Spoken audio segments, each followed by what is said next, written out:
to your mother. It's time for another episode of Birds with Friends. Just some high-flying wren, fast vertical stems, and professors from Penn watching eagles eating prey like Pazookies on birthdays. It's Philadelphia, Marissa, Bo, and Zach kicking it. Cooler than 3 penguins till Zach runs off with his valet keys. He's a real nuanced goose. Pull up a branch, get loose. It's time for some juice on some Birds with Friends. The early bird gets the worm, but prefers getting turned like a turn on some Birds with Friends. Marissa, Bo, and Zach are here to squawk. Don't miss the mistress talk on some.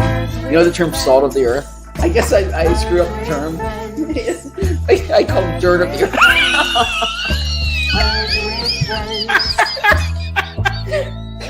I said it like the most earnest way possible. Hello, everybody, and welcome to Birds with Friends on a Wednesday morning. Bo Wulf, Zach Berman, back from his mysterious sabbatical. Marissa Dunn, and joined very special guest, our dear friend, Jimmy Kempski from Billy Voice. Jimmy, good morning to you. Good morning. Was that dirt of the earth drop new?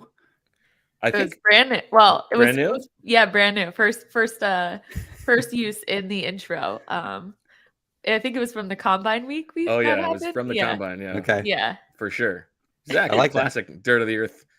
You know, I had a buddy bootstrap. who said he thought the saying was a blessing. This isn't as bad as Zach's, but he thought it was a blessing in the skies instead of a blessing in disguise. And we made fun of him for the next 30 years. Yeah, was the Grink there? Zach, how are you? Doing great. Excited for this podcast. I missed That it was your last second week. honeymoon in Asia. I was away on assignment. And So hopefully it's a story that the readers will enjoy when it eventually comes out. But excited now for this podcast, the Duck Duck Juice draft and the NFL draft, more importantly, coming up in a few weeks. Yes, just 2 weeks away from the NFL draft. And of course, with that, it's time for the Duck Duck Juice draft, the most prestigious, the longest running of the variety of Birds with Friends pre-draft games. And if you guys are ready to go, we can just get into it. I'll explain the rules and we can fire away. Jimmy, how's your just general like feel of pre-draft time? Are you excited for the draft to be passed? Are you still working through guys? How do you feel? Yeah, I am very much ready for the draft to come and go.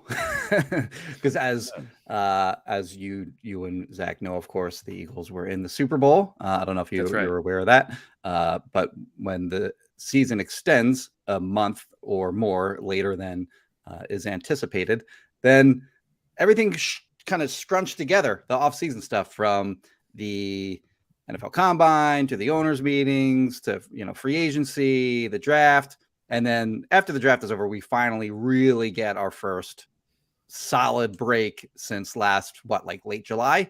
So I'm very much looking for that. Now, the thing, though, that I admire about your draft prep and your draft coverage is that you do play the long game. So you do the write-ups during the year. And this is because let's take a past prospect, Devontae Smith. Sure. I had to write X amount of Devontae Smith prospects during the 2021 season. Yeah. And it's like I wrote a different one each time. And they all basically say the same thing in 5 sentences, just like arranged differently. Yeah. And you do a really good job of, you have the analysis during the season, and then you use that throughout the draft process, and it's cogent each time. So they do terrible traffic during the year. So I do like my prospects article every Saturday, so that people. I don't think anyone actually watches these players. You famously once had Reed Blankenship in there. I did 2 straight years. I had him in there. Actually. Did you? Yeah, 2 straight years I had him in there, and then we co-parent Reed Blankenship. You and I. That's right. So during the course of the year, and his actual parents as well, by the way. No. I'll have like 110 to 120 guys written up, and then it's copy and paste time this time of year. Boom. Yeah, that's work smart. That's all that is. Yeah. I find that this year, because of the Super Bowl, I'm actually I wouldn't mind an extra week before the draft because I'm playing catch up. Okay. Because I haven't done the work ahead like you Makes have. sense. Yeah. But I'm still excited for it, and once it comes and goes, then it'll be time to relax a little bit. That's right. Not stay up till 3 a.m. writing about historical precedents for every position like I did last night. So that's fun. I enjoy that, though. Well, you're one of like 8 people. Well, I certainly hope not for your metrics, right? So, I mean, that is the opposite of work smart. That is a passion project for no one that does not deliver and is way too long. But is that the series that got you in trouble with Calvin Ridley? Yes, it is. Okay. Yes. The wide receiver buckets is what got me in trouble with Calvin Ridley. Famously, using that term very loosely. I had like everybody who did not have a 1,000-yard season just labeled as a bust, just as like as a shorthand. Yeah. And he found that and tweeted FUKU to me. Maybe he had a bet on Kansas. So and so I contacted the commissioner's office and said I'd been hearing some things about what he was doing behind the scenes. With Sheila Kapadia and made an enemy go to sleep. That's right. Well done. Don't mess with Bo. Wide receiver buckets will be in there, and also some other stuff. Okay. By the way, though, as a real quick aside, and I'm going to get to my show notes for the Fran podcast from last week later on, but I like when Bo just describes someone as an old, right? like not an older prospect, not a 5th year senior. He dismisses someone as an old. It's binary. So, well, it's like the old. It's like the Kapadia-ism. I like a Reed Blankenship. He's an old. Have you honed in on your this year's Hayden Hurst on that front? Yeah, there are some old. I mean, Hendon Hooker is the answer. Okay. He's gonna be 25 and coming off a torn ACL. Mm-hmm. Meanwhile, Mike Tannenbaum's out here tweeting he's definitively going to be the best quarterback in the draft. Like, calm down, Mike. Yeah. And this on the same day that he's also guaranteeing Tyjae Spears is going to be a 10-year player. I'm sorry, how many running backs are 10-year players, Mike? Are you nuts? Yeah. So. There are part of the historical look back is there are certain positions where it matters less. Guard, for instance, tends to be your all old people welcome. Yeah, okay. At guard. So, Cody Mock, who's going to be 24, and that's fine. Do you find the flip side though? If there's a BYU prospect like Blake Freeland, and you're pleasantly surprised to find out that he's 21. I feel exactly what you're saying. I'm going to Blake Freeland on Brugler's. I'm like, all right, here we go, another 24-year-old. He's like 21. He's going to be 22 as a rookie. I couldn't believe it. Did he knock on his mission? That's right. Bad character. Yeah. So he's a good prospect. He's there. All right. Let's get to the Duck Duck Juice draft. Now, longtime listeners will know the rules, but let's re-explain. We're always welcoming in new listeners, although, tough bar to clear for them. We have 12 positions here: quarterback, running back, wide receiver, tight end, tackle, interior offensive line, edge, defensive tackle, linebacker, cornerback, safety, and special teams. And we are going to take turns drafting them snake style in terms of our thought on how likely it is the Eagles are going to draft those positions. And the points will be rewarded in reverse order.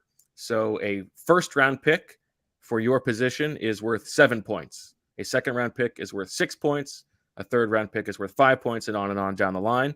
With 2 first-round picks, there's a potential for 2 7-pointers.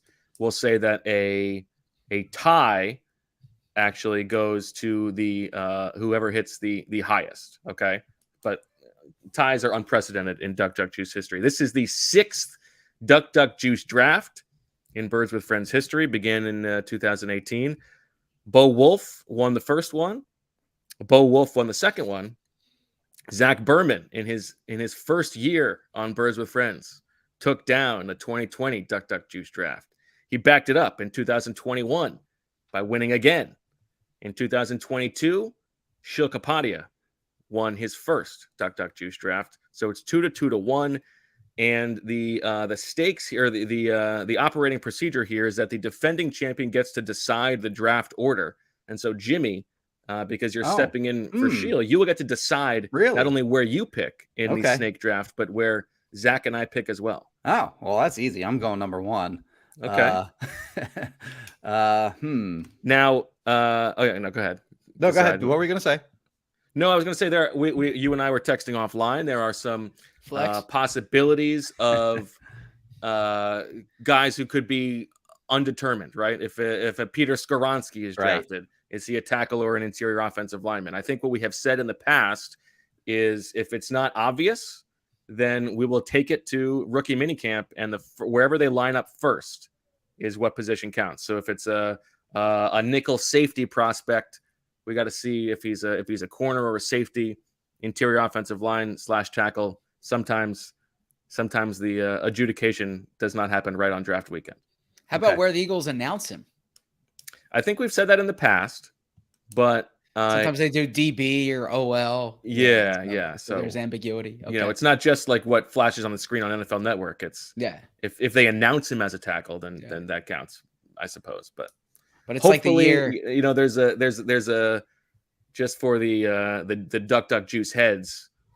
You sort of hope that like whoever drafts tackle also drafts interior offensive line, but you know, it's like the year the Dodgers. I'm sorry, not the Dodgers. The Tigers took Spencer Torkelson in the first, I think, number 1 overall, and they immediately announced him as a first baseman as opposed to a third baseman, and it was a big deal, right? So when the team announces, when the team announces the player's position, that matters more than what's on the screen.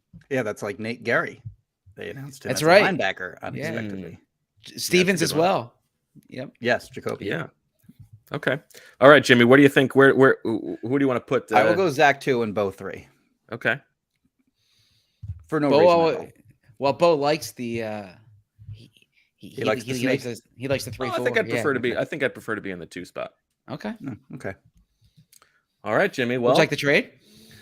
No.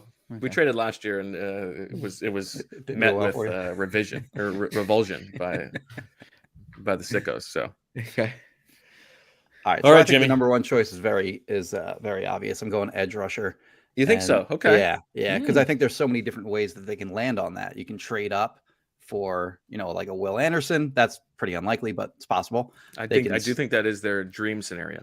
I got a note on that later, by the way. Okay. They can stick and pick and take like a Nolan Smith, less appealing, Lucas Van Ness.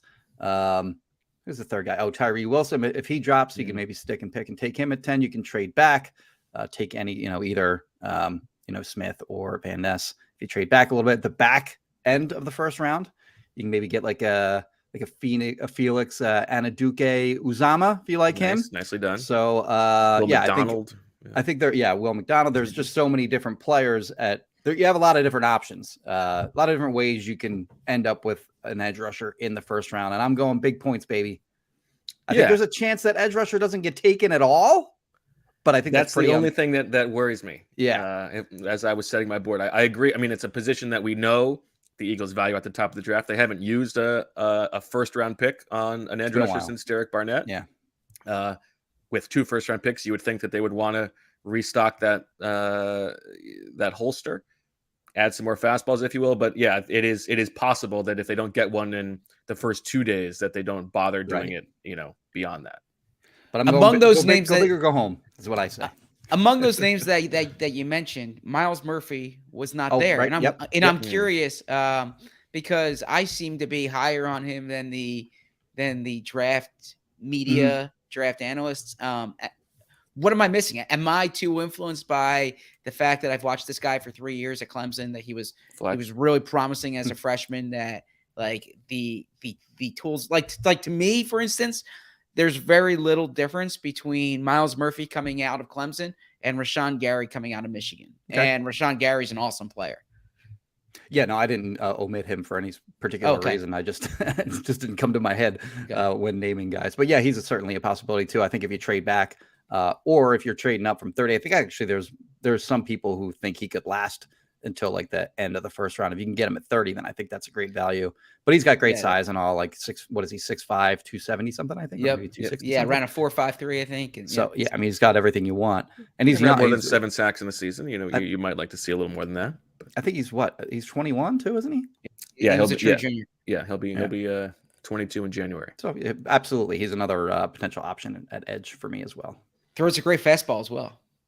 Oh, does he? What's that there? No, he was a great pitcher in high school. Yeah, I think he was a lefty coming out. As well as playing outfield and first base, Murphy was a left-handed pitcher and threw 90 miles an hour at age 14. Could Elliott Shore Parks hit a home run off of him is the question.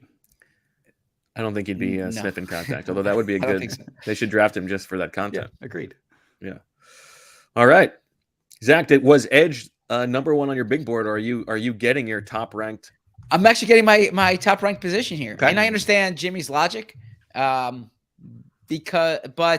I'm going defensive tackle. Interesting. That was number one on my big board, and not pure like at number 10, outside of Jalen Carter, you don't really have those defensive tackle options.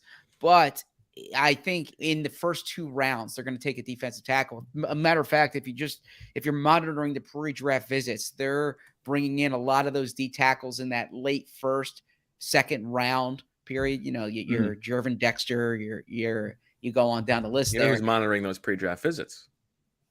Jimmy Kempski. Check out the visit tracker on Philly Voice.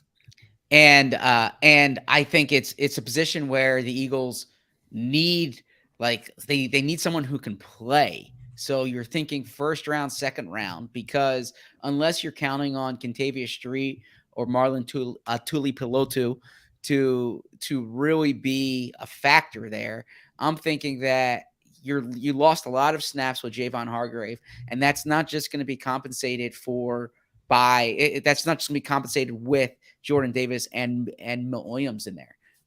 And Fletcher Cox, I'm presuming this is his last year in Philadelphia. So we've said it before. we have said it before. Yeah. I think Jalen Carter is a possibility, whether it's, I mean, if he somehow falls to 10, but also in a slight trade up situation. And then I think this is a really good group. And again, I'm standing for Clemson guys here. Brian Bruzzi is someone you and Dabo famously get along. You go to the same church. That I can assure you we do not. He's and again, I have a you both soft detest spot. NIL. I have a soft spot. No, I definitely do not either. I have a soft spot in draft prospects for like big time recruits, probably because they've been on my radar since they were 16, 17, 18 years old. But he jumps out in that number 30 range. And there's a handful of other players. I mentioned Dexter that I think could be possibilities. Now, the one that would fit in does he go to Jimmy? Does he go to me? And I apologize because I said last year I'm going to nail the pronunciations, and I haven't nailed the pronunciations yet. And I owe it to them to do so. The Northwestern defensive lineman, will he be categorized as an edge or defensive tackle? Let's hear it. Out of respect to him. Yeah. Well, I don't know. I don't know who you're talking about. He's got a very difficult name to say, but first name and last name. It's well, we've got it. We've got the pronunciation guide in Dane's thing. Yeah, I don't have my notes in front of me here. I'm doing this off, but I will pull up the pronunciation. Aditomiwa. Yeah, here you go. Adibariye. Aditomiwa. It's a Tommy in there. Aditomiwa Adibare. Aditomiwa Adibare also goes by Tommy. Adibare. So would he fit? He's 6'1.5", 282. He's listed here as a D tackle. But I've seen him as kind of like he was an outside rusher in college. So that would be in between guy. Nonetheless, defensive tackle is a position that I would be mindful of in the first 2 rounds for the Eagles. Going through that, historical look back, I was a little bit surprised, or at least reminded of being a little bit surprised at where the Pro Bowl and All Pro defensive tackles come from, overwhelmingly in the first round, relative to other positions. And in terms of guys who have come from rounds 2 and 3, it's the second lowest percentage behind edge. Now, obviously, there's a difference between not being able to find a Pro Bowler and still finding a useful player.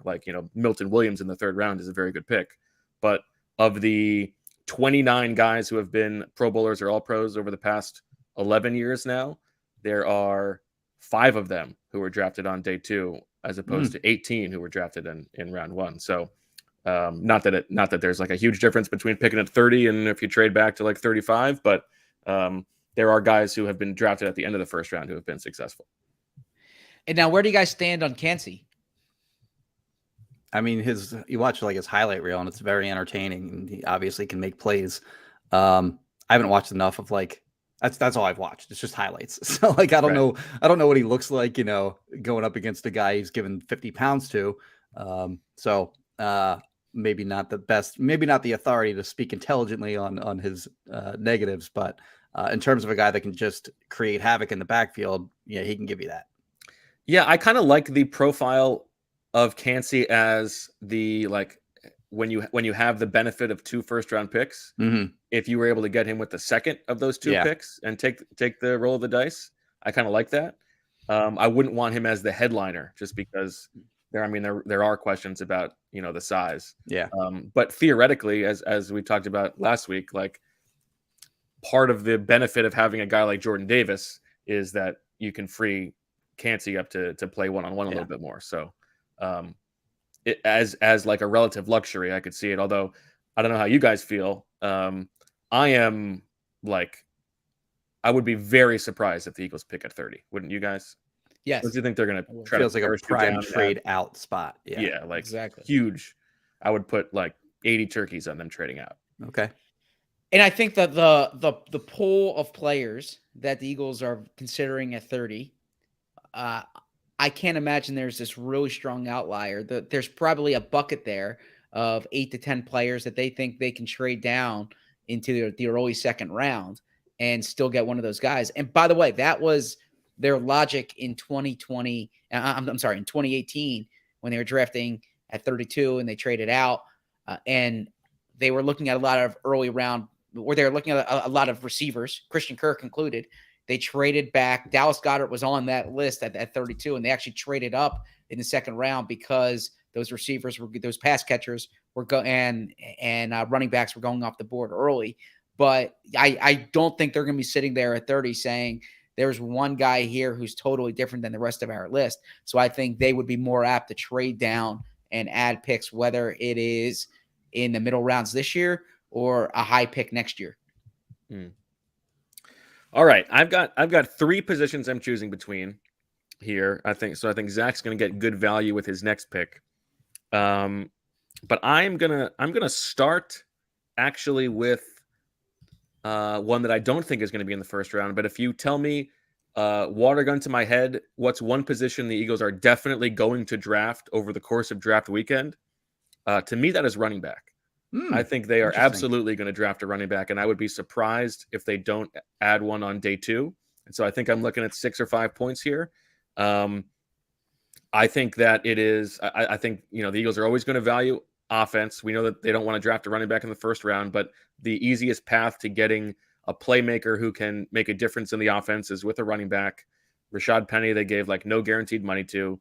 They're not expecting Kenny Gainwell to be a Pro Bowl running back. It's a pretty good crop, it seems like, of day 2 possible running backs. And so I think I'm gonna take the base hit here and go running back. Is this time for a Bijan Robinson conversation, or Sure. Are we well beyond that? Because because Jimmy had the fun of the draft is they're the top. You got the topic trees, Zach. Exactly. Jimmy had a good article the other day about it. This is every time I get in the car this week. I also had put on radio the other day about it, but it wasn't as good, I guess. No. You had an article on the running back position that was really good. Jimmy had it specifically on Bijan Robinson. That's what I was referring to. I would recommend both their articles. But every time I get into the car and one of the radio stations is on, Bijan Robinson's name comes up in the first 30 seconds. It's the go-to conversation on Philly Sports Talk Radio right now. Yeah, when I wrote that, you know, 3 of us kind of get into I don't know, I can't speak for you two, but I know I get into my own like little bubble sometimes where I know that that's not going to happen. And the Eagles are taken with the 10th overall pick. Like, come on. So I just wasn't going to write anything about it.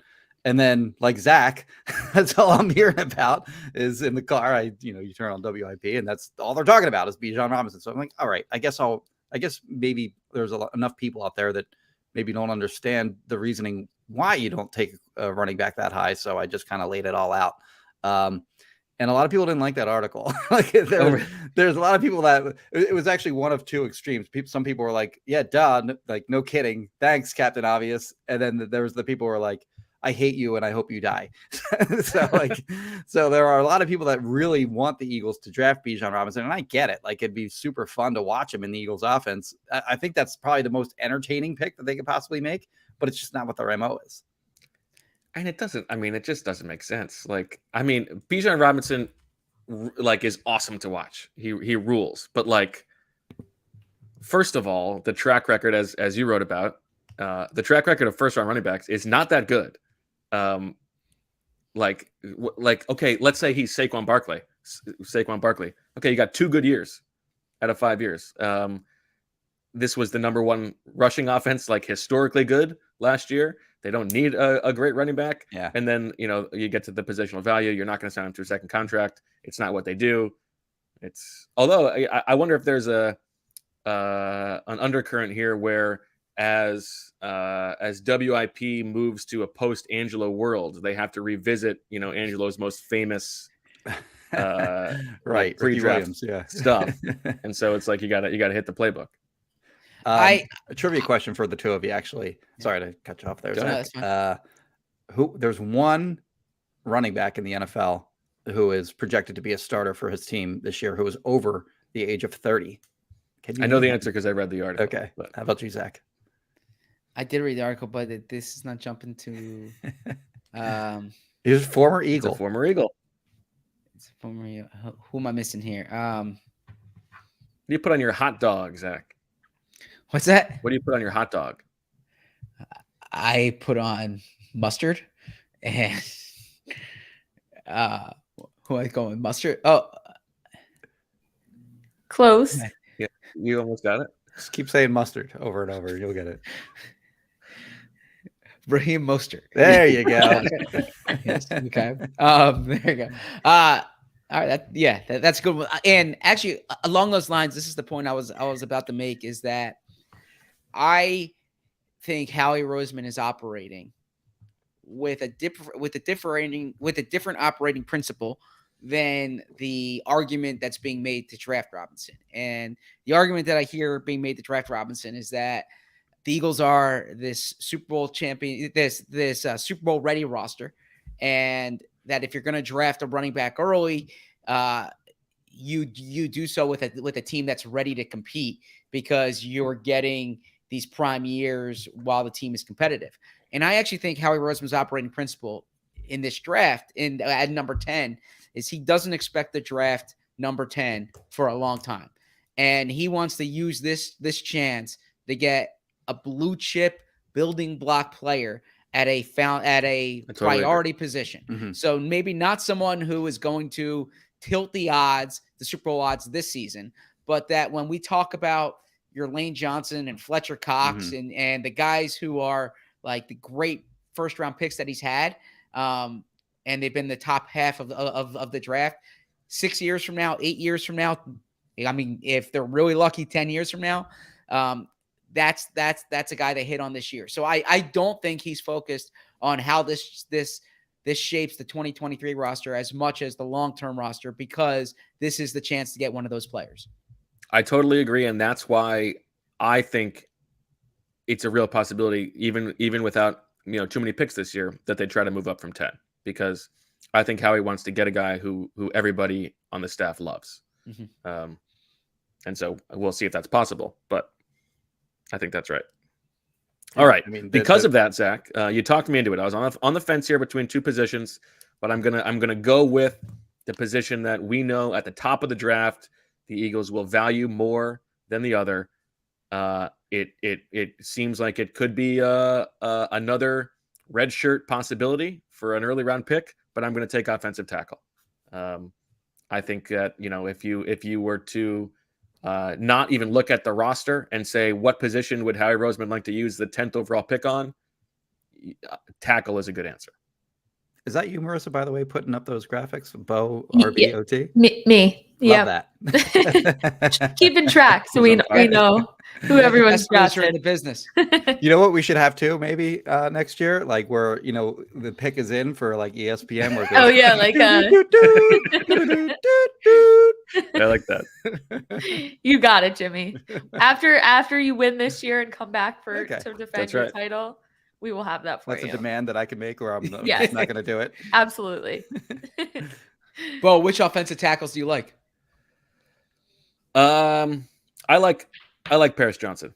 Me too. We talked about him all the way back at the combine, but to me, he's the guy who seems the most like the Eagles type, like the Stoutland type at the top of the draft. I think if the board falls where they can't, they can't move up for Will Anderson or Jalen Carter, depending on how they feel about his character. I think if it's like, Christian Gonzalez or Paris Johnson on the board at the same time, and the Eagles can't move down, I sort of think they would. I think they would take the tackle, just because that's what they value. I don't know. Broderick Jones is the other guy too, who I think kind of fits what the Eagles, just in terms of his athleticism. His versatility is maybe a little more hypothetical than Paris Johnson. Right, who actually played guard and tackle, whereas people think Broderick Jones can play inside.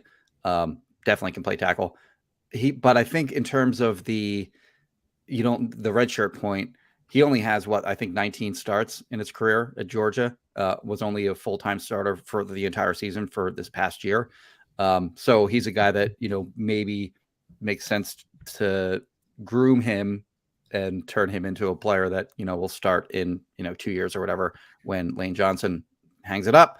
And I do think we sort of under consider that there's going to be Jason Kelsey could retire anytime. We always talk about it, but this is probably the last year, right? And so when he retires, even if Cam Jurgens is the right guard this year, he's going to slide to center. Right. You have an open spot. Yeah. You can play him there for a couple of years, and then Lane Johnson goes. Even though Lane has this extension, he's going to play 2 more years. There's still a path to playing time. And they have no depth. It's Jack Driscoll is the first guy off the bench. No matter who goes down, Jack Driscoll is the first guy off the bench right now. And then after him, what do you have? Brett Toth, Sewell Petto, who you and I both. He's our other, we co-parent. Well, I share. I don't share Sue with anybody.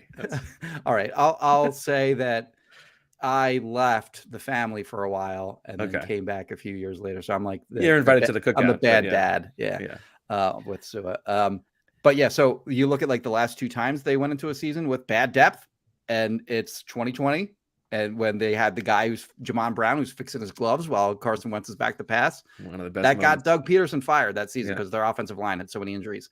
And then 2012, where you have guys like Jake Scott playing, you have Demetrius Bell, Dallas Reynolds played at center the entire season because Jason Kelsey got hurt early that year. One of my favorite Les Bone visuals of all time.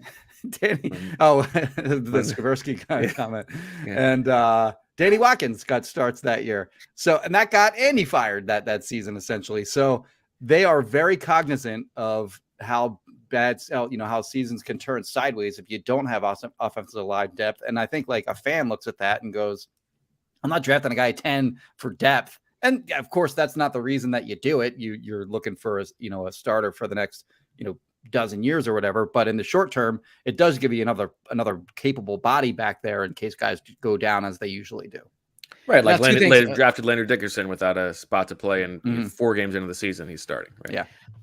I am with Bo. I'm all in on Paris Johnson. I think he's a clean prospect with upside and talent and pedigree. There's so much there that you like, and I'm going to take this. We know the Eagles like guys with city names. Yeah, I'm going to take this a step further here. If they did draft Paris Johnson at number 10 overall, why is he not your starting right guard next year? Why are we so anchored down on this idea that Cam Jurgens is going to start there when Paris Johnson literally started 13 games in the Big Ten 2 years ago? He would be the number 10 pick in the draft. Physically, he's bigger than, he has more size there. You would have a full spring and summer to work with him there.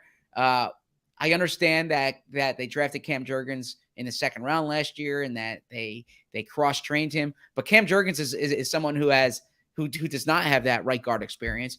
Paris Johnson is someone who would be the number 10 pick in the draft. To me, it's like you can draft him, start him there this year, continue to redshirt, or I wouldn't even say redshirt. Have Juergens as a valuable reserve at potentially multiple spots, and Paris Johnson's a day one starter for you. To me, it makes so much sense. I actually think they wouldn't go that way. Okay. I think that Stoutland's MO is to have a guy major in one position as a rookie, as opposed to cross train. And I think they would want him ready at tackle. Now, you could have Driscoll as the swing tackle instead. I just think not on the left side. So that's a good point there. They need a backup left tackle. And I just think they love Juergens. Everything I hear is that like they think he's a stud, and I don't think they want him sitting for 2 years. You'd have a longer clock with Paris Johnson. I think they would like let Stout get his hands on him as a tackle first, develop him before opening up the guard stuff. I don't know. Juergens was awesome in the preseason this past year. I mean, it looked like Jason Kelsey changed his number from 62 to 51. And we were talking preseason games against backups or whatever, but he was very impressive, obviously, in those games. Yeah. I just think if you stick to the cliche, best player available, I mean, it's hard to write down 10 players in this draft who are better than Paris Johnson, in my opinion. Now, how do you guys feel about Skoronski? I mean, he's a guard. he's what, 6'4", and he's got 32-inch arms. Yeah. He's going to be a guard in the NFL. I mean, some team might try him out at tackle. He reminds me a little bit. Remember Justin Pugh of Justin Pugh, Zach's alma mater, Syracuse, I believe, right? Yeah. And the Philly guys. Giants took him in the teens. He's basically like the 8th Berman brother. Zach, you were probably covering the team when they took him, right? I was not. I was in Philly at that point. Okay. Well, didn't they try him initially at left guard, and then, as expected, he wasn't able to play left guard, and they moved him inside. And he's still in the league, I think, right? Didn't he start for the Cardinals last year? Yeah, he's been with the Cardinals. Yep. Jonah Williams reminds me a little bit of exactly. They gave a shot, and then they went outside. Guard. Right. Like, he might be a great guard. There are people. I think he's going to be a good player. Zach Martin. I think there's less. I think in terms of the arc of what the Eagles need over the next 5 years, it makes less sense than agreed. All right, Zach, you're on the board. We're really flying through this draft. Almost 40 minutes in, we're on pick 5. Sorry, I keep asking. I've missed doing the pod. I have a lot of questions. It's a vessel for larger draft conversation. It's just going very well, Zach. I'm going cornerback here. I think that's the right pick. There's a possibility at 10. There's a possibility at 30 or whenever that second pick is. And then there's a possibility on, day 2 or day 3. It's a good cornerback draft at the top. I like some of those options in the late first, early second. But you can make, I was listening to you and Dane having the Christian Gonzalez versus Devin Weatherspoon conversation. I believe it was Fran, unless I'm sorry. I apologize. Into my phone calls with Dane. Of course, we have every flex. I apologize, Fran. Fran was so good that I mistaked him as our top draft analyst at The Athletic. I would say that, we can get into some of those names there, but I think there's a good chance that the Eagles would draft a corner this year. They have 2 corners over the age of 30. Zach McPherson. Well, they signed Greedy Williams. So Greedy Williams is probably their top backup, but Greedy Williams and Zach McPherson is there. So they have a depth chart now, but I do think they can add someone over the Josh Jobe spot if they wanted, and someone to groom. And if you look at precedent here, the Eagles are very proud of that Lito Shepherd, Sheldon Brown draft when they had obviously Troy Vincent and Bobby Taylor on the roster already. Do you have any Greedy Williams insight, Marissa? I don't. Michael says good teammate. Okay. So. Well, that's something. There you go. I mean, they we talked about it on an earlier pod. I mean, the offense and the defense, aside from like O-line, D-line, but like they didn't mingle too much together. Okay. But always liked him in the locker room. So yeah. He didn't he was always stealing everybody's food. No, he never got his greedy. food stealing. He's used that joke already. Yeah. I think corner is Howie has never drafted a first round corner, but I think that is more circumstantial than jinx, like belief. I think like if Devontae Smith had been drafted by one of the teams in 2020 in the top 10, the Eagles would have traded up for Surtain or Horn, whoever was still on the board. I think so. I think it's a position they value because it's a passing league. It's like the next up after quarterback, wide receiver, edge rusher, and defensive line for them. But I think they'd still like tilt for Paris Johnson if that was the case. But if they trade down and one of those guys on the board, I think it's a very reasonable pick. I'll take your Surtain Horn a little further. My understanding is they actually had them higher on their board than Devontae. Like they preferred those two guys over Devontae, and then they went off the board at I think like 7 and 8. And then they pivoted to Devontae. And then the year after that, they liked Stingley and Sauce. Yeah. Right. And they went 3 and 4, so they were never even close to within striking distance. So I do think the willingness to draft one in the first round is there. But like this is a good spot where you can get a guy at like 30 too with your Banks and I think you're a big Forbes guy too, right, Zach? I'm a Forbes guy. Yeah, and appreciate that. Yeah. And then loves reading about rich billionaires. That's his favorite thing. Kaylee Ringo. I like guys to take the ball away there, maybe. So I like that pick for Zach for sure. Okay. All right, Jimmy, you got the turn. Yeah, this is tough. And I'm actually just looking at my big board here, and I'm realizing that in round 4, I'm going to be stuck with the punter. So maybe taking the first overall pick was not the correct strategy. You know what? It's your first Duck Duck Juice draft. I didn't think it through enough. But I'm going to go interior line. I think it's a strong possibility they take 2 offensive linemen. And certainly if they take Skoronski, I mean, I guess based on our rules, we'll see if the Eagles line him up initially at guard, or if they, play the nonsense game of playing him a tackle initially, knowing full well that he's going to move inside at some point. But there's other guys that they could take at some point. Like Steve Avila is another guy that I think is gaining traction as a high end number, second round pick. With the versatility that he has. Would be their first interior offensive lineman named Steve with a V in his last name since Steve Vallos. That's a great stat, Bo. That's the type of insight you find here. But the point to be made there too is like, again, the depth. And by the way, Jack Driscoll is going to be a free agent next offseason. So your depth is going to be further depleted if you don't, refill that pipeline now. I wonder if he will come back because he may think that he's a starting caliber player, and maybe some other team out there does too. And you look at like free agency, there's nothing available along the off. Andre Dillard got those guys get paid. Yeah, he got almost $10 million a year. He's got 9 starts over 4 years. Yeah, some of them were horrible. Like some of them were like disastrous starts. And he gets almost $10 million a year. It's crazy. Like Big V a few years ago gets, I think what he got over $10 million a year as well from the Lions. So you have these guys that, you may think of them here in Philly as, just backups, and you'd like to keep them and continue to be backups or whatever. But other teams around the league are a little more starved for offensive line help. So I wonder if they'll lose him. And I think at some point during this draft, they're going to take both an offensive tackle and an interior offensive lineman. Put me down for that. That's a good one. I don't think I have much to add. I agree with pretty much everything you said. You're back on the board though. Let's go safety. Oh, interesting. I think there's no chance that they take one at 10. They trade back far enough. Maybe Brian Branch. I like Brian Branch. Is your top guy on the board? They've literally, we talk about them, having, Jerry Robinson, of course, is the name everyone knows, the last linebacker they took in 1979. And Keith Byers was the last running back they took in 1986, I think. But they've literally never taken a safety in the first round. Like, I guess Ben Smith was a corner. I think he was at Georgia when they drafted him. Like, this is the 90s we're talking about here. And then he played safety for the Eagles eventually.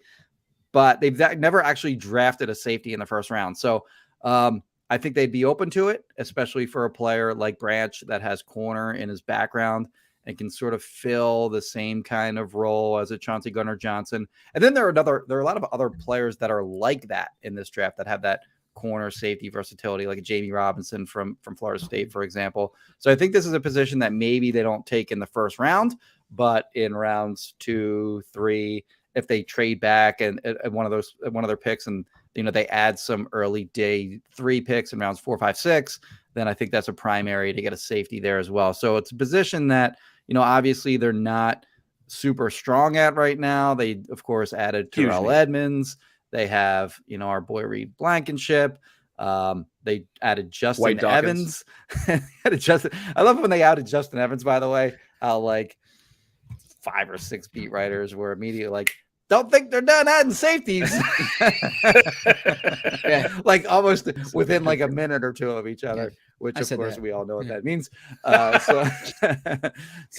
Guilty as charged. Yeah. Oh, you were one of them. Okay, I was making fun. I was just it's just a funny. No, a little sausage making. And then there's Kayvon Wallace, who's been undeniably a disappointment in Philadelphia. So I think they certainly need more depth at safety, and if they can find a starter, then all the better. So I do think that's a strong possibility, safety in this draft. Little nugget for you.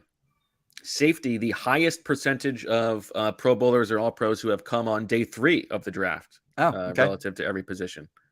30% of the 33 guys. So yeah, a good like 4th or 5th round swing to take if the Eagles can acquire a 4th or 5th round pick.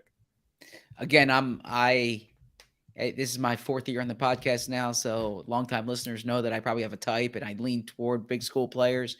But Tig Brown and Jordan Battle are both interesting in that, in that 3rd, 4th round area. 2 players to watch. Okay. All right, Zach.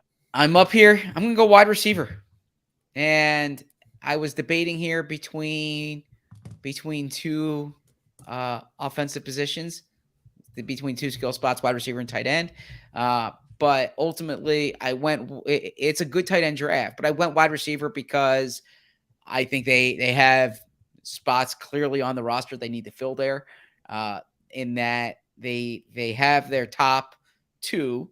Quez Watkins is their 3rd right now, but they lost Zach Pascal. They didn't draft a receiver last year. They have Britton Covey, of course, but I think that's a position where they can continue to add. It is Nick Sirianni's specialty. And you give him a guy, you give him like a day 3 guy. Yeah.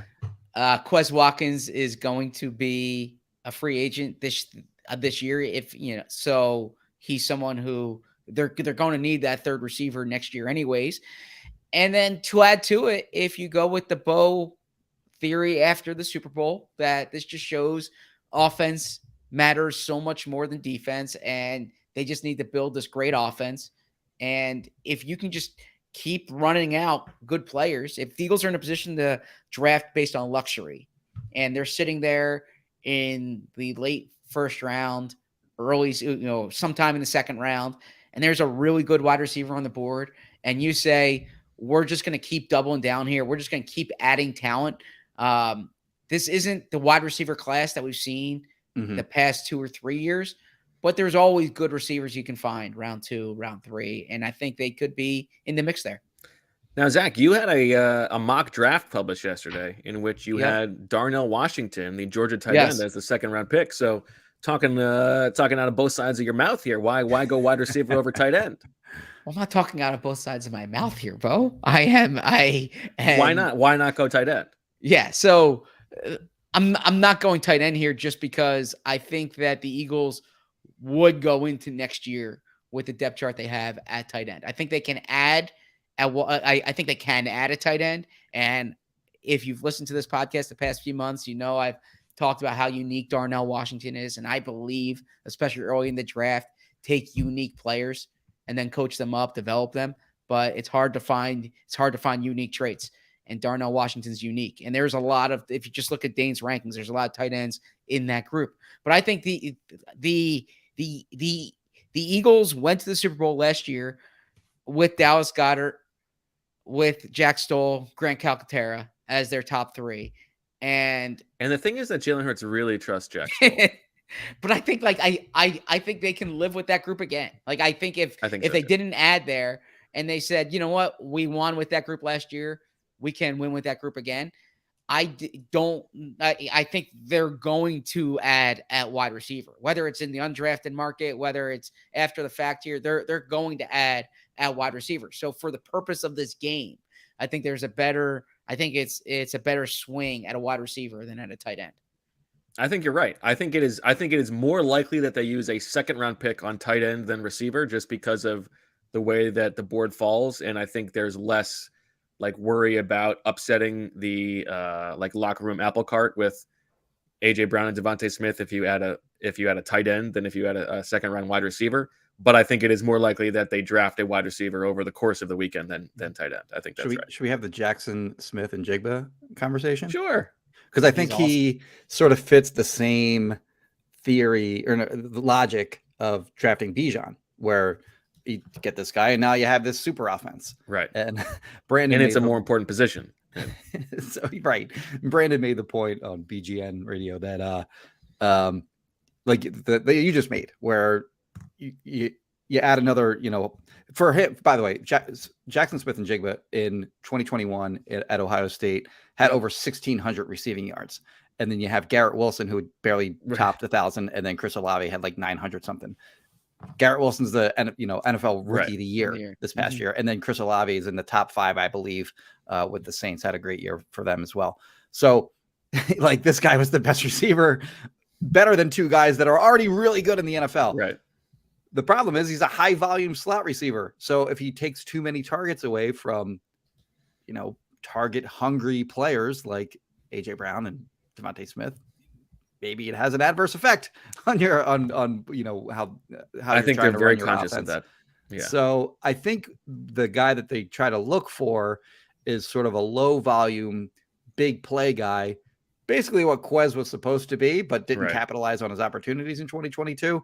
But yeah, I do like that. I do like the possibility of like a Jalen Hyatt, for example, as a guy that makes sense for me, that won't require a lot of targets, but can make a big play down the field with his speed. So, and yeah, I mean, their depth there is just non-existent. It's really bad. Yeah. I mean, they got nothing. It's Quez, and then there's nothing. So Greg Ward's on the team again. And then in free agency, there's nothing available. It's a bad receiver draft, and there's also just the best receiver was who? The guy that was on the Patriots last year, like whose name I can't even remember.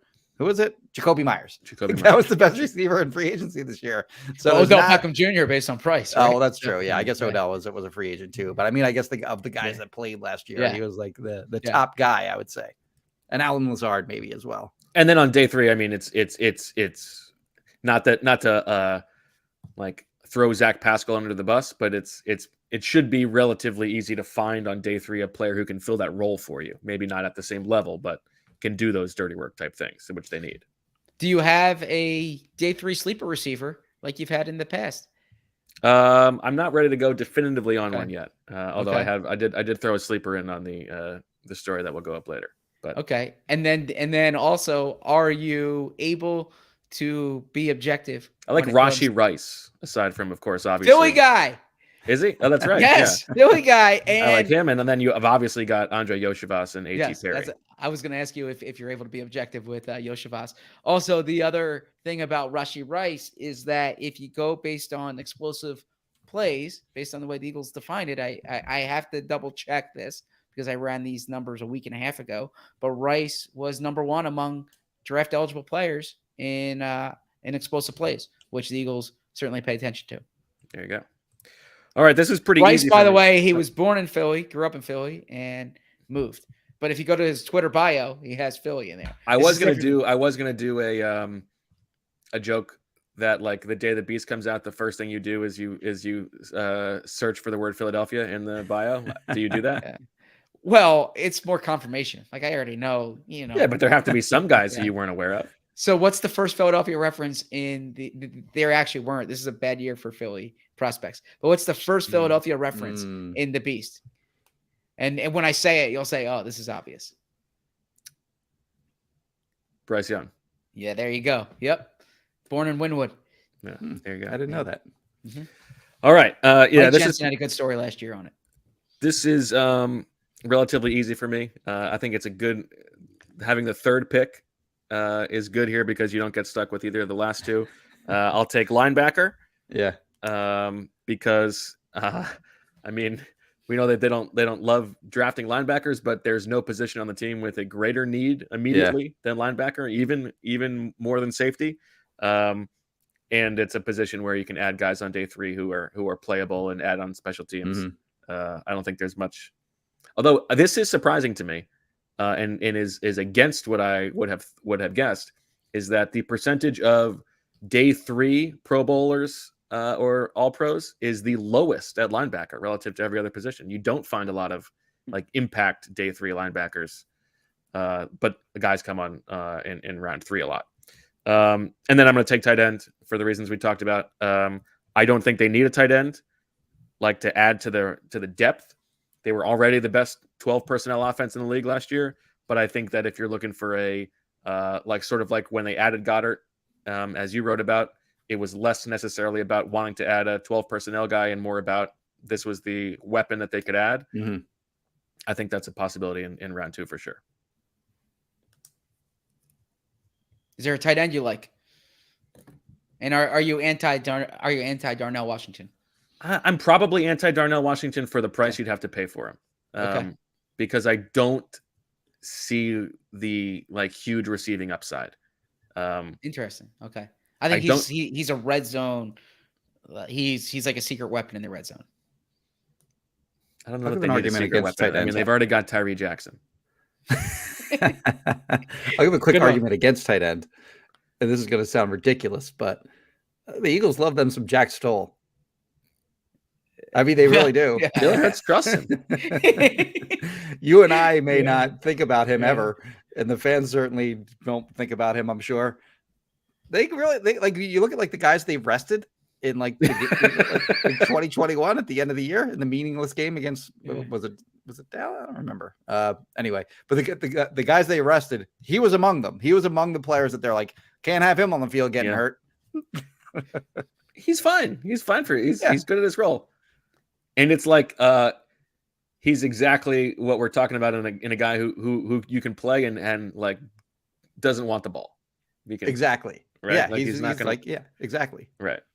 I think that's true. I mean, if you ask me who I like, I'm the Laporta guy from Iowa intrigues me, and then also the South Dakota State guy, Kraft. So the 2 tight end factories.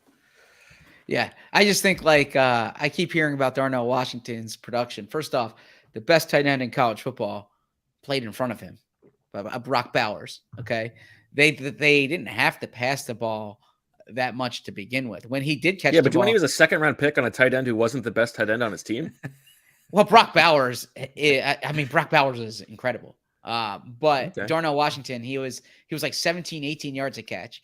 He's basically an extra offensive lineman when he's in 12 personnel. I keep hearing Mercedes Lewis comps.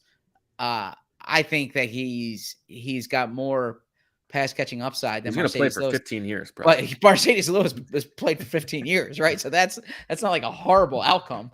That's a great outcome. So I just think Darnell Washington. It's the same logic that I used for Jordan Davis last year. You can go through 5, 6, 7 years of these drafts and not find a guy like this. And so when you find a guy like this, you take him, you develop him. So, I mean, certainly this is no knock on Luke Musgrave, but I look at like Darnell Washington's profile and I look at Luke Musgrave. Yeah, I don't understand the Musgrave thing. And I'm like, why is he so much better? I agree with that. And then I didn't watch as much Oregon State this year. I watched a lot of Georgia this year, so maybe that's why there's a bit of an advantage if you're willing to draft a Pac-12 guy because not everybody in the league stays up that late. Stays up late to watch that. Yeah, sure. Jonathan Smith does run a good offense, though. Oh, take your quarterback. Yeah. I mean, I don't think they're going to draft a quarterback, but they're more apt to draft a quarterback than a specialist. Right? I don't think it's crazy that they would draft a quarterback. You're down on Ian Book, huh? Well, Mariota's a 1-year deal. It's not a crazy swing to take. Which quarterback do you like on day 3? Well, after correctly identifying Brock Purdy last year. I think we're both on Purdy. You want to guess who my guy? You want to guess who my guy is? Dorian Thompson-Robinson. Yes. That's my guess. Oh, wow. Okay. Yes. Nailed it. Okay. Reportedly going to visit the Eagles, by the way. Is That he? was this morning. There was a report. Somebody reported he was going to visit here. Okay. Yeah. He fits the I can see that. profile. A Power 5 guy who played a lot. Everybody thinks it everyone thinks is sort of a known commodity. Plus, he's got the overlap athletically that you might want at the position. I like and I watched him and I kind of like him. I like Jaron Hall from BYU. BYU, yeah. That's a mobility. You don't have to, if he sits for a year, maybe he's your 2 in 2024, and you don't have to, throw entire sections of your playbook out like they had to with Gardner Minshew if Jalen Hurts goes down, because he can still run a lot of the RPO stuff. Kind of a weak arm, but accurate arm, and can run around a little bit, which is good enough for me as a short-term 3, long-term 2. He is 25. Yeah, but that doesn't matter because you only have him for 4 years and then he's gone. Because if he's bad, it matters a little bit. But if he's bad, then he's gone. And if he's good, then he's probably going to go somewhere else when he's a free agent anyway. So of the guy, he's a 7th round pick. Yeah. The problem is that they have so many other depth needs that even though it's a 7th round pick, you would think that they would use it on a position like linebacker or something like that, where like a guy can actually make the roster for sure. Yeah. So I hear Bo on Dorian Thompson-Robinson, and I get that. I think for comedy purposes, Max Duggan would be the funniest, because if they drafted Jalen Reagor under the premise that this guy's quarterback sucks, yeah, he fits the profile too. Yeah. But then the guy I would go either way. Sorry, go ahead. The guy I would go is Jake Haener from Fresno State, who I think he is on the older side, but I think he has like a lot of backup quarterback traits in him where he's a white guy. He could be no. It's not why he is a white guy. But that's not why I'm saying it. I'm just saying like when you say backup quarterback traits, though, I mean you're thinking mayonnaise. That's not at all what I'm thinking. Actually, that's not at all what I'm. Not thinking. you. I'm just saying like when the phrase backup quarterback traits is said, I think that's like no. When I'm saying backup quarterback traits, like he's a real gym rat. I'm saying no. I'm saying someone who can step in and win you like a game or two, but you don't want him as the guy you're building your team around, or as like your long-term answer there. That's the profile I'm talking about. It could be Jacoby Brissett, who like I feel the same way about him. But Jake Haener 2 years ago, before Kellen DeBoer left Fresno State, was well, he's Washington's coach now. And if you watch Washington this year, Michael Penix Jr. is awesome, and Michael Penix Jr. wasn't like that before. So anyways, I say this as a way of saying that they had a coaching change, wasn't as good last year. Sometimes you see that. You saw that with Will Levis, by the way. And I think that Haener he's a solid late round quarterback, but I actually think he goes in the middle rounds, and I don't think the Eagles go there. The Duggan comedy is good, but the Dorian Thompson-Robinson comedy is good too, because in one offseason you've got Chip's 2 quarterbacks. You really play up the Chip thing, like bygones have been bygones. It's been 10 years. You really think there's like you have covered Howie Roseman for a decade. What about Howie Roseman makes you think that he lets bygones be bygones? Fair. Okay, fair. I mean, now the flip side is he's probably got a like a dartboard of all the bygones, and he wakes up and that's like the first thing he sees is the bygones. Okay, all right, I hear you. Let bygones be hellogons. You know what I mean? All right, Jimmy. Jimmy. Wait. If I can ask you guys real quick here, just a quick answer. Because this has no bearing on the Eagles other than who's my favorite punter? No, if you're sadly I have an answer to that. If you're Frank Reich, if you're Frank Reich, who's your number one pick? Bryce Young. I'm Bryce Young too. I think I'm Bryce Young too. I didn't like CJ Stroud watching him like during the season, and I have changed my stance on that after watching him after the season. I've grown to like him more. He's like the safest bet profile wise but I still like Bryce Young the best. And I think he's I the like best player, like by far. It's just he's so small. He's so small. Yeah. don't hold people's height against them. And then the Richardson thing is like, Richardson. he is such a blank slate. Like he is far and away the least qualified guy, just experience wise, who's relative to the other top quarterbacks. And he's like such a better athlete. It's like such a sui generis profile for the position. It's like you got to really believe in your quarterback development. I think he seems awesome, but it's a tough bet to make at one. I would much rather him than Will Levis, and that's you that's don't want to bring the race war to your locker room. I'm just saying, based on like No, that's a callback. player. I don't even remember. The race horse. I thought you said the race war. No, I did. That was the initial. Oh, race horse. Yes. And then I like Hendon Hooker, man. Now I know he's old, and I know he's coming off the injury, but when you watch, like, if you watched the Tennessee-Alabama game last year, that guy made some high-level throws. So, no thanks. Okay. All right, Jimmy, close this out. Make it official. Well, we're going punter. Clearly, that's the only one left. Now you get long snapper and kicker too.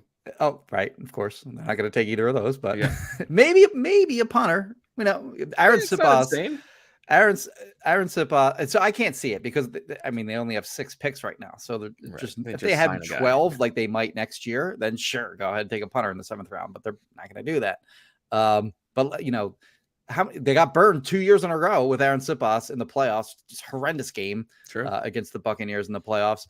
You know, when they're signing guys to futures contracts, no punter. Free agency comes around, no punter. Draft. I think 5 or 6 punters got drafted last year. Eagles not one of them. Undrafted free agent portion of the draft comes around. That was crazy. Titans get this Stonehouse guy who breaks the record for punting average in a season. Eagles don't add an undrafted punter at all. After final cuts, 53-man final cuts, bunch of punters get cut. They don't add one then. They're just like, we like Aaron Siposs, we're sticking with him, and then he helps them lose the Super Bowl. So like this year, they cannot do that again. They cannot at least add just some kind of. If you want to have Aaron Siposs back and compete for his job, fine, but give him some kind of competition. So in this draft, I like Bryce Barringer from Michigan State. He's got some cold weather punting experience, and more importantly, do you go travel out there to time him? He wears goggles. I do like that. He wears goggles. So if you can get a goggle punter, I think that raises his profile for Chris sure. Chris Sabo's son. There's I remember Chris. It's number 17, right? I think that's right. And then there's Michael Turk from Oklahoma. Don't really know much about him. Just know he's one of the better punters apparently. And there's Kevin Rikers. Son? He may be. He must be. He's got right. How many Turk punters? How many Turk punters can there be? And there's a kid from Rutgers. I don't remember his name, but he's up there too. But please, for the love of God, give me a punting competition in training camp, Howie. You just give me one extra thing to watch during training camp. They never do it. All right. So just to reset for the audio listeners, Jimmy in his maiden Duck Juiced has edge, interior offensive line, safety, and special teams. Yeah, I'm not going to win. That's Zach. It's too bad. Defensive tackle, cornerback, wide receiver, and quarterback.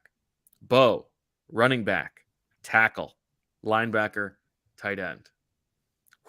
It's going to be a big weekend. I think I got it. Zach, Bo, Jimmy. It's going to be the order of finish. Okay. And always interesting. I mean, this is, every time if they add picks, you got more points available. Great following over the course of draft weekend. All right, Jimmy. Thank you so much for joining us. You can follow Jimmy on Twitter, as presumably you already do. Read him on Philly Voice. He's got a great draft coverage, BGN Radio, all the good stuff. Anything else you want to plug, Mr. Kempski? No, I think that's it. And you covered it. I always get in trouble with Brandon if I come on here and I don't mention BGN Radio. so I'm glad that you did. But yeah, like you just mentioned all the major things. Twitter. Now, are we going to be? We're going to be on scene for the draft this year, Zach? I don't know. It was always fun going there and watching the first round in the auditorium. And it's the one time a year. We used to have access to the Eagles cafeteria like every day. And of course you did as an employee there for however many years you were there. And then Les Bowen got us kicked out because he bugged who did he bother, Zach?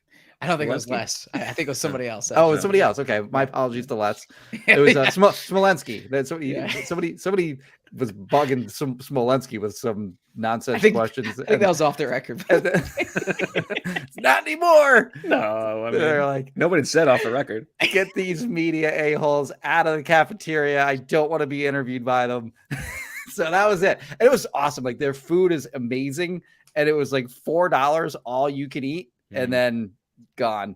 But the draft, when they had it in the when we were allowed to watch it in the auditorium, we got free cafeteria food for like one day. And it was like, always, and even when I worked for the team, it was always the best spread of the year. Oh, was it really? I do it up for draft weekend. Okay. Yeah.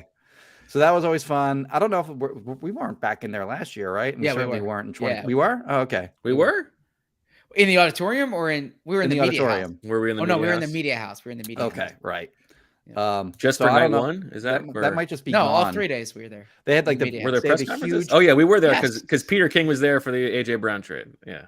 they had a big projector there in the auditorium, Yes. and it was very fun watching it there. So But, I presume we'll be back then. Yeah, I of don't course we'll be know. there. Yeah. Then of course we weren't there in 2020 for COVID or whatever. Right. But More COVID 2021. doesn't exist anymore. It's no longer a national security threat anymore. Yes, I don't know took if away I the phrased that emergency, exactly correctly, yes.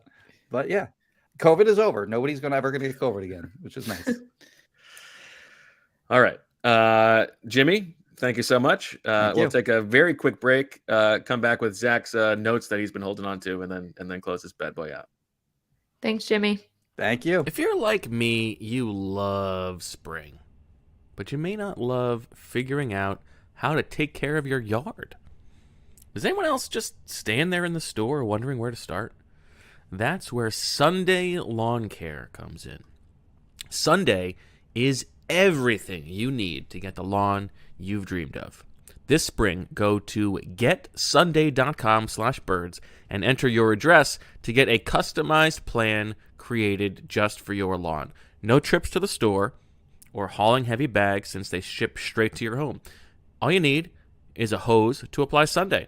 You can fertilize your whole lawn in less time than it takes to watch an episode of your favorite TV show. Obviously, that's just a YouTube simulcast of Birds with Friends. Plus, they only use ingredients you can feel good about. No harsh chemicals, no long waiting periods, or trying to keep your kids and pets off the lawn. Simply apply, let it dry, and you're back to enjoying your yard. Sunday is easy and affordable. Some lawn care services cost more than 1,500 bones a year, but Sunday's full season plans start at just $109. Plus, Sunday is offering our listeners 20% off. Full season plans start at just $109, and you can get 20% off when you visit getsunday.com/birds at checkout. That's 20% off your custom plan at getsunday.com/boyds. All right, welcome back, Birds with Friends. Marissa, how are you? That was a long time for you to be silent. No, I'm great. Like I love these drafts and this time of year and having guests on. So thanks to Jimmy for spending an hour and 8 minutes with us. That was very generous of his time. So it was fun. What's new in the Dunn household? Not much new. A lot of baby prep going on over here. What are we on right now? It's getting really real. I'll be 29 weeks this weekend. Is that a crib behind you in the corner? It is a crib. You've already put the crib together? The crib is put together. You are way ahead of schedule. Yeah. Yes. Who built it? Michael and my stepdad built it together. Okay. Michael did a very good job, but he needed my stepdad's supervision because I was a little worried about it.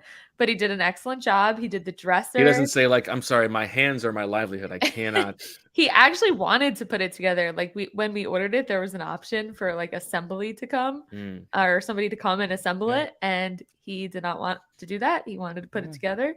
So You're way ahead of schedule. yeah. My mom goes shopping literally every day. So this little girl has lots of clothes, which is great. So yeah, it's just like lots of stuff coming together. It's crazy. Officially in the third trimester. So Oh baby. Yeah, crazy. How you feel? Do you feel better having flipped the switch to the third trimester? I definitely am starting to feel a little more pregnant. I feel like I felt very good so far, but my back hurts. But I've been going on walks every day. The heartburn is terrible. Like that is something they don't really. I feel like I didn't know. I remember that from Rachel. But every time I eat, like just it, like doesn't digest properly. So TMI. But yeah, I mean overall I like feel pretty good, so I can't complain. So yeah, getting very excited. And now by any chance did you see Kylie Kelsey's TikTok of Jason Kelsey in the hospital room? Oh, I actually like meant to say we needed to have like a talk about this. Okay. Not only did I see it, but I think like 30 people sent me that. Like oh, that's funny. Different people in my life, like friends, family, my mother, David Cantor. Yeah, like that is like that's Michael. Michael has been more concerned about the birth, about what his setup is going to be than like what my setup is going to be to deliver this child. He's like, what kind of bed do they have there? He called my cousin who delivered in that hospital. Like he has this chair that he really likes that he's thinking about bringing so he can sleep on. He's going to bring a chair?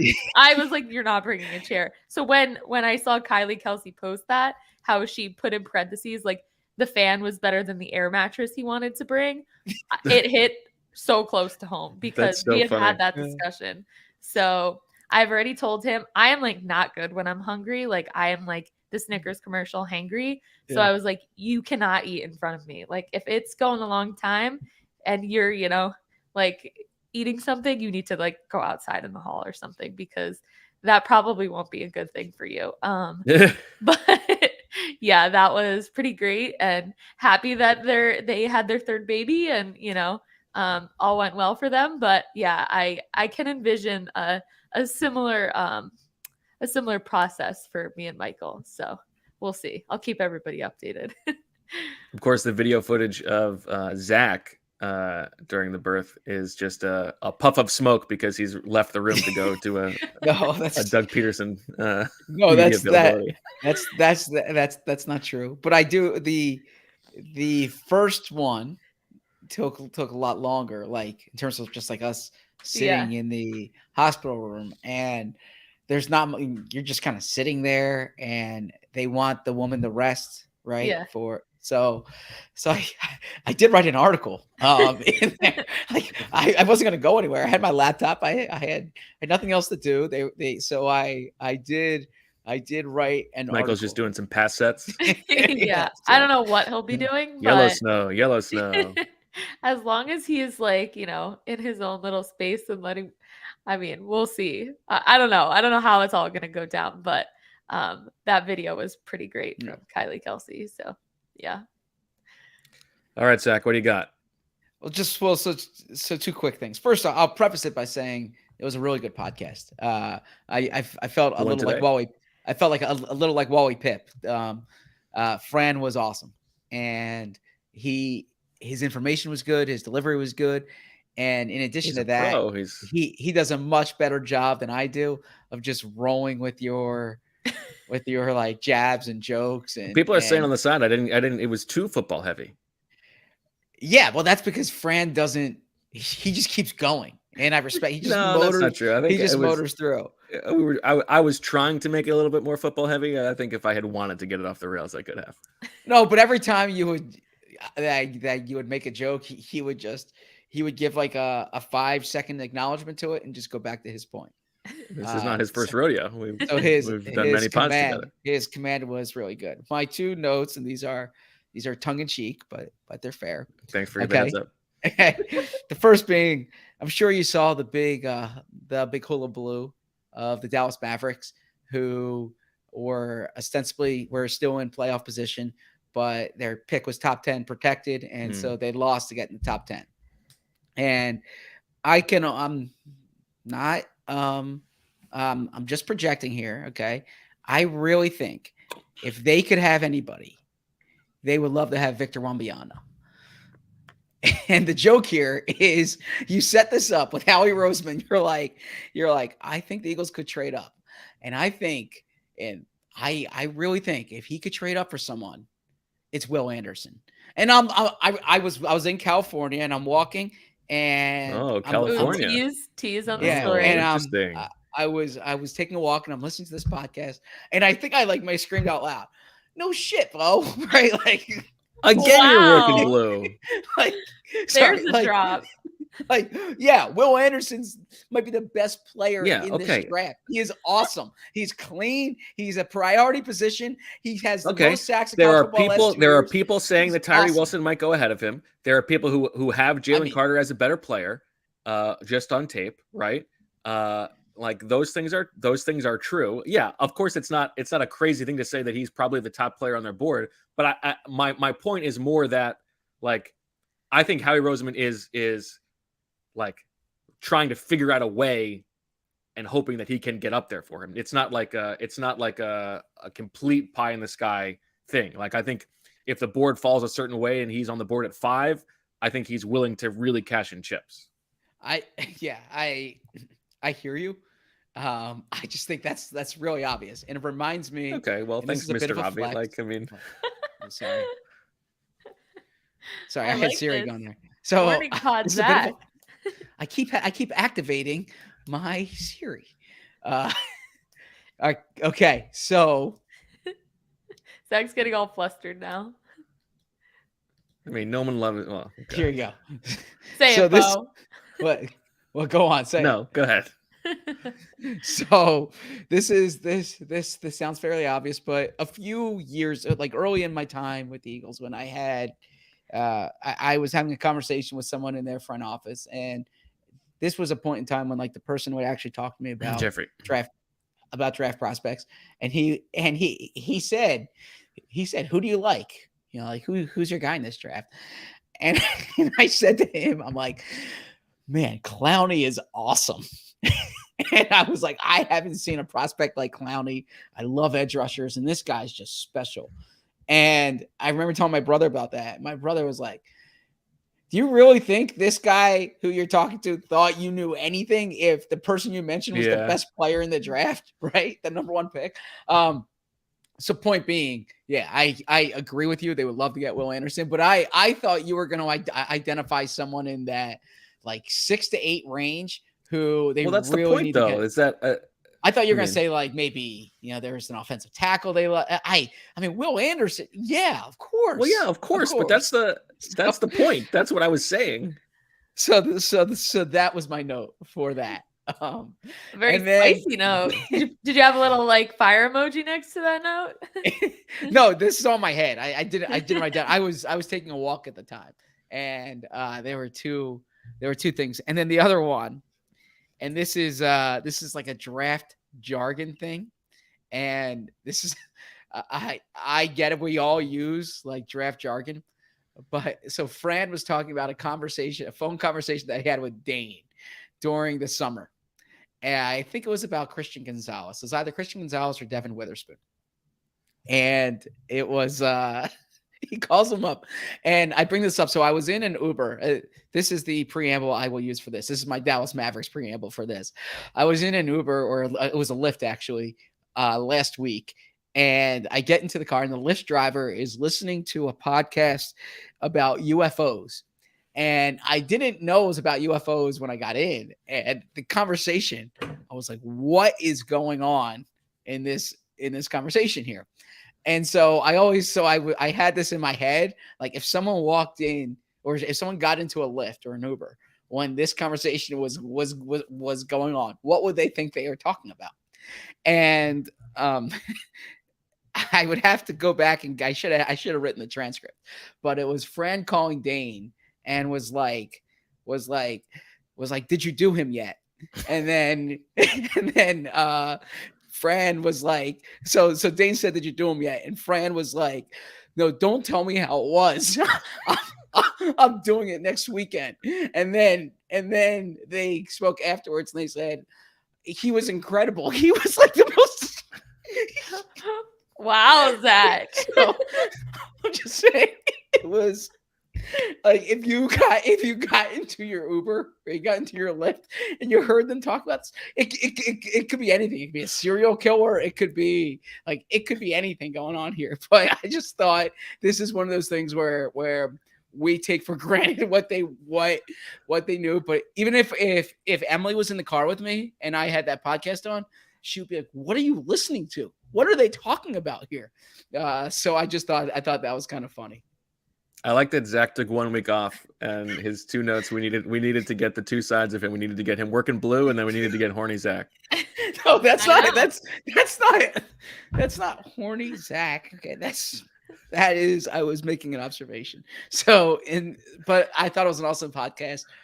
There was really good insight. You're much more deferential to Fran than you are to me. Like if I said some of the same things Fran would say, you'd be all over me. But you were like, "Oh, that's a great like point." what? Yeah. Bless you, Misha. Bless you, Misha. I would have to go back in and listen to it. But I thought it was a really good pod for both of you. I thought you really had a good. I mean, is it okay for me to say that I trust Fran's tape study more than yours? Absolutely, that's okay to say. Yeah, that's okay to say. Yeah, that's fine. I mean, you like coming at me for the obvious thing is like all you. Are you offended by that? Yeah, because you are the one who like everyone. You admit it. You're like every player I like is a former top recruit from a big school. Like you're Mr. Obvious. Okay, I thought you were gonna. I thought it was gonna be someone other than Will Anderson. Well, yeah, I think I phrased it wrong, but the point is not that like I really think that he's the top player on the board. It's I really think that like being at number 10, he views this as an opportunity to try to go up and get a player who is a franchise cornerstone caliber player like Will Anderson. For sure. And Will Anderson is so good to the I think Howie would love to do him. Yeah.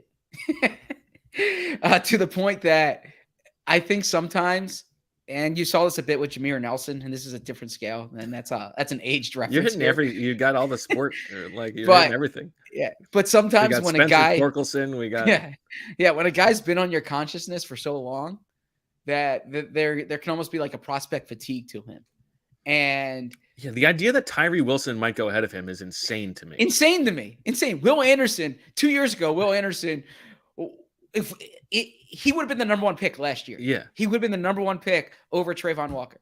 And there's nothing that happened this year that I think would back you off that totally position.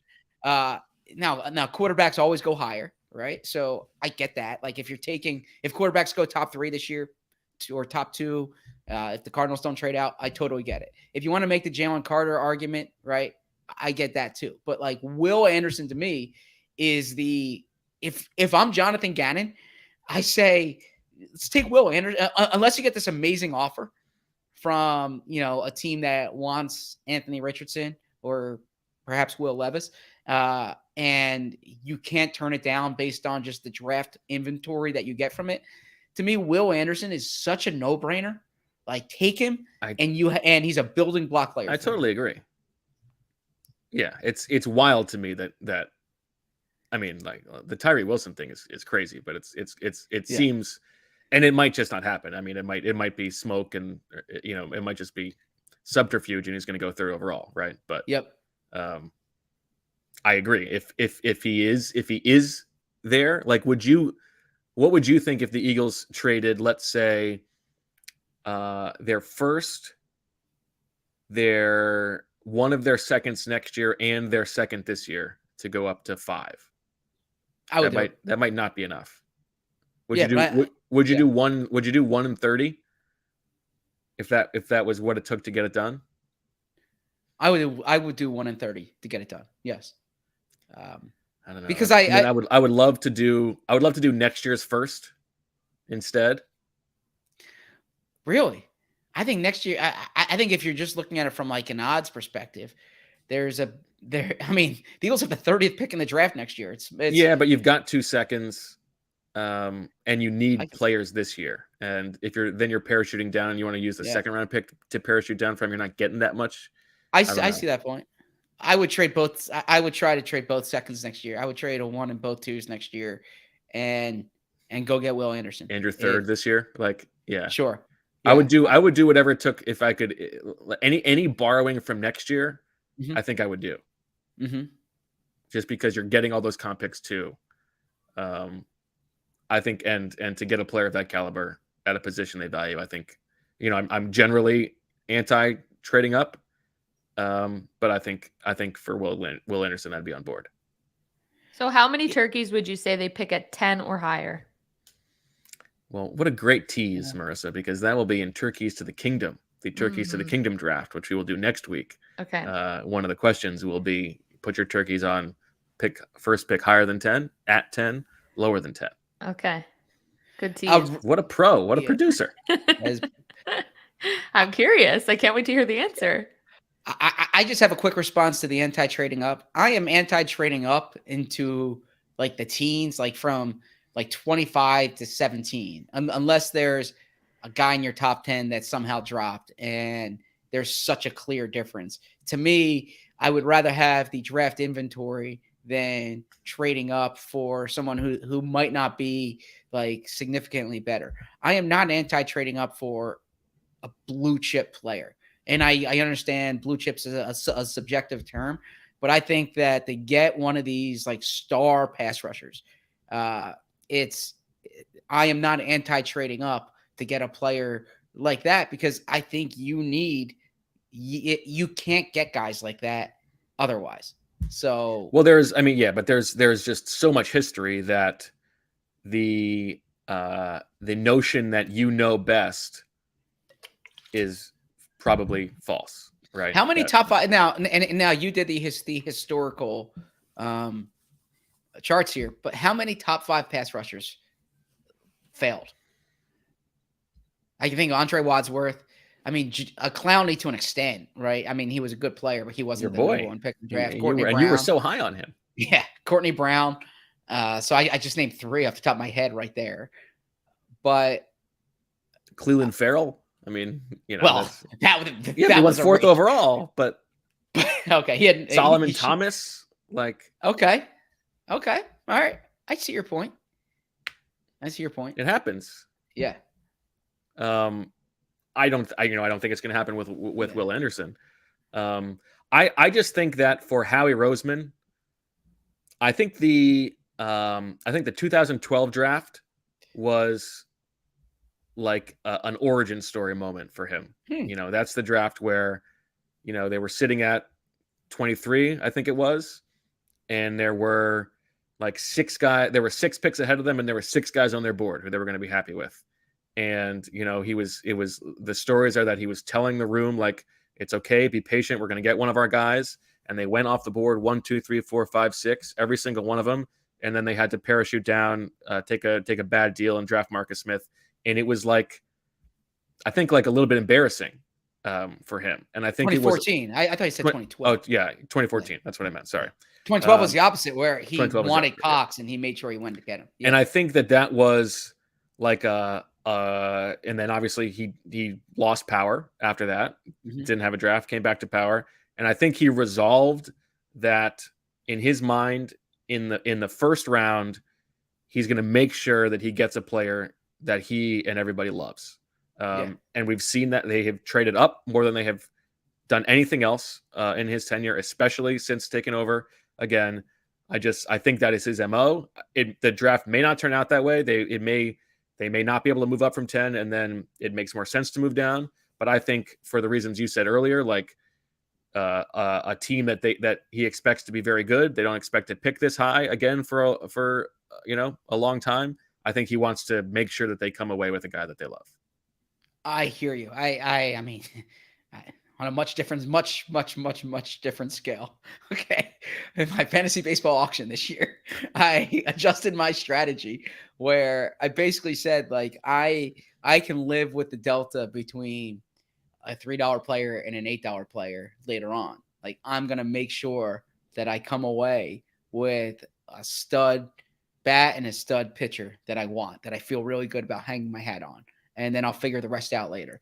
And look, it's a lot different, but I do think if you were the Eagles, I like that you're using that as a lesson of like of the right thing to do and This is I was accurate, like look. I'm trying to give a little like according personal. to the Tao of Zach.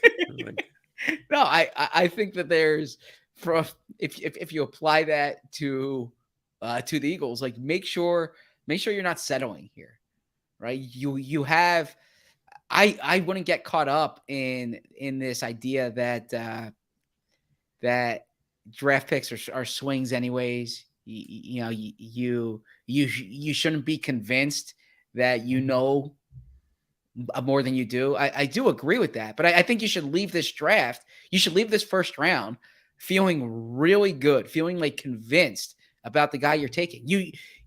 As I said, you're not going to draft this high again for a long time unless things really mess up for you.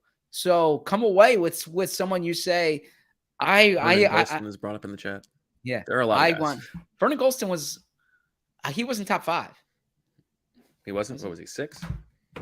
Anyway, sorry, I should not have interrupted you. No, so that's fine. So basically, that's my only point here is they should come away feeling really strong about the player they're taking. Yeah, I agree. Except that I do think that it's important to keep in mind you should not have overconfidence that you're correct in your stack ranking. Okay. All right, good stuff, Zach. Lengthy episode, good stuff. I think that's probably going to be it for us this week, and then next week we will we'll go double barrel, probably a couple episodes, and then after that it's draft week. We'll go probably 1,000 episodes. Who's to say? How you feeling, Zach? I feel great. I'm so excited for what's You're ahead. Indefatigable. Oh, Emily would tell you I'm very fatigable, but I'm very excited for what's ahead. Okay. MD? Yeah, me too. This is a fun time of year. You should have told me. I could have worn my matching pink or salmon shirt today. My color would have matched. Yeah, a lot of people are wondering if it's a Princeton orange or a Tennessee orange. I said obviously for Coach Flynn, it's a Princeton orange, and a Yoshivas orange. I think we're gonna. Oh, you see pink there? No, I misspoke and said pink. But I do see salmon. Yeah, no, salmon's a pink. No, that's. I would definitely say it's more orange. Yeah, that's like your Dolphins. That's Dolphins orange. That's what I was saying. Yeah, isn't that like salmonish? No, salmon's pink. Salmon's a pinkish hue. Not when it's cooked. I don't know. How much do you cook your salmon? Yeah. Like a little on the raw side. Depends how I'm serving it. Yeah. I think we're gonna have Coach Flynn on the pot next week. So yes. Can't wait. I'll save my orange for next week. Can't wait. Well coached, Andrea. Yeah. Yoshibas. I know that. Yes. You stopped yourself. It sounded as if you were stopping yourself from mispronouncing. I know Yoshibas. Yes. Okay. All right. That'll do it for this episode of Birds with Friends. Thanks to everybody for listening. Thank you most of all to Jimmy Kempski for stepping in on the Duck Duck Juice draft, the most prestigious of the Birds with Friends pre-draft games. But we've got the Turkeys to the Kingdom coming up next week. The week after, we'll have the Owl You Know draft, in which we draft the players we think the Eagles are most likely to take. We've got last year we did a swooper sorecasting. We could do that again. So lots of fun stuff coming. So for Jimmy and Zach and Marissa and Spencer Torkelson, we thank you for listening. We will talk to you next week. And as always, we love you.